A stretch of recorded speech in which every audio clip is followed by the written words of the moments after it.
नमस्कार, मैं हूं रविंद्र जैन और आप देख रहे हैं मुंबई मास टाइम्स। आइए देखते हैं आज की मुख्य खबर।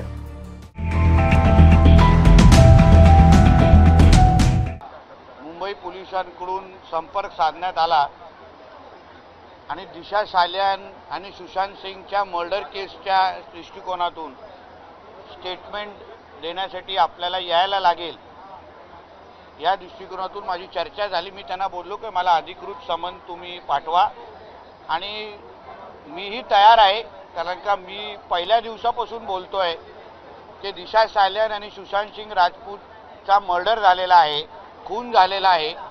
8 जून आणि 13 जून या 2 तारखेच्या बाबतीमध्ये जी माहिती माझ्याकडे आहे, जे लोक ह्याच्या मागे आहेत, आज मीर शाहच्या नावाने भात दिंडवडे पेटले जात आहेत, पण अशाच पद्धती बोलले जात आहे की मर्डर चार्ज लावा।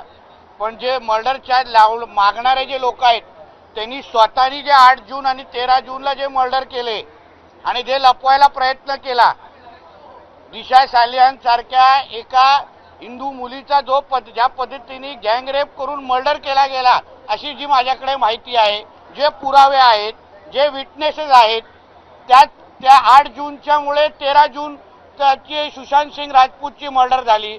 या सगळ्या बाबतीमध्ये जी माहिती माझ्याकडे आहे, जी पहिल्या दिवसापासून मी बोलतोय की ही माहिती मी संबंधित एजन्सीकडे देईन, पुरावे त्यांच्याकडे देईन, त्याच्याच अनुसार ह्याचे जे मर्डरर आहेत, जे आरोप आहेत, जे आजही मोकाट फिरतायत, आजही विधानसभेच्या परिसरामध्ये फिरतात, आजही लोकांवर आरोप करतात, पण तेव्हा महाविकास आघाडीचं सरकार असताना तेव्हा ह्या सगळ्या बाबतीमध्ये ज्या पद्धतीने कव्हर अप केला गेला, ज्या पद्धतीने आयोग 2दा चेंज करण्यात आले, मुंबई पोलीस कमिशनरवर तेव्हाच्या मुंबई कमिशनरवर प्रेशर होता, तेव्हाच्या डीसीपीवर जो प्रेशर होता, सीसीटीव्ही फुटेज ज्या पद्धतीने डिलीट करण्यात आले, 8 जूनचे मस्टरचे व्हिजिटर बुकचे दोन्ही पानं फाडण्यात आले, मोबाईल टॉवर लोकेशन 8 जूनचं आणि 13 जूनचं आदित्य ठाकरेचं काय आहे हे मी पहिल्या दिवसापासून बोलतोय, तुम्ही तपासा।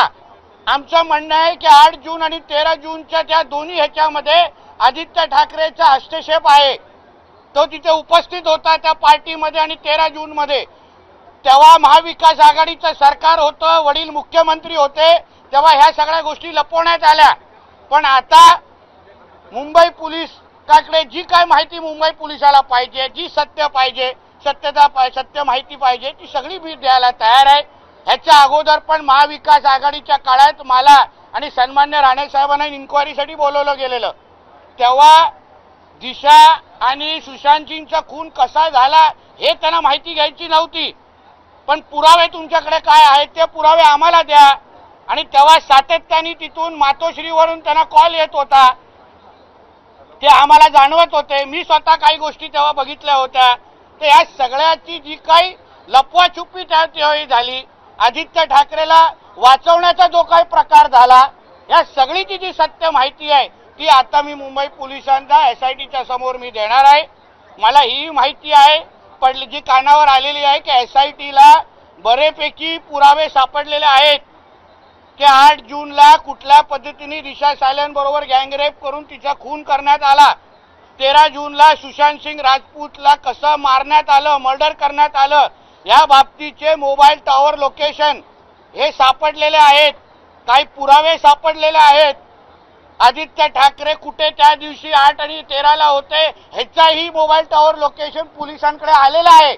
म्हणून ह्या केसला अजून मजबूत आणि बळकटी आणण्याच्या दृष्टिकोनातून माझं जे सहकार्य लागेल, जेणेकरून दिशा सालियान आणि सुशांत सिंग राजपूतला न्याय भेटला पाहिजे, अशा पद्धतीचे तरुण मुंबईमध्ये महाराष्ट्रामध्ये पोटापाण्यासाठी येतात, नाव कमावण्यासाठी येतात आणि अशा पद्धतीने त्यांची अगर निगरून हत्या करण्यात येत असेल आणि कोणतरी बडे बाप का बेटा आहे म्हणून, माझे वडील मुख्यमंत्री आहे म्हणून मी सगळ्या गोष्टी लपवू शकतो।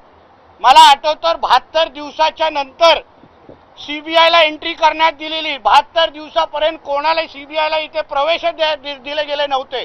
तुम्हालाही आठवत होते CBIचे अधिकारी जेव्हा मुंबईत आले होते तेव्हा त्यांना कोविडच्या कारणामध्ये आतमध्ये दामलं गेलं, ते ह्या सगळ्या गोष्टी कोणाला वाचवण्यासाठी होत्या? तर आदित्य ठाकरेला वाचवण्यासाठी होत्या. ते आता सगळी सत्य तर बाहेर सांगणार.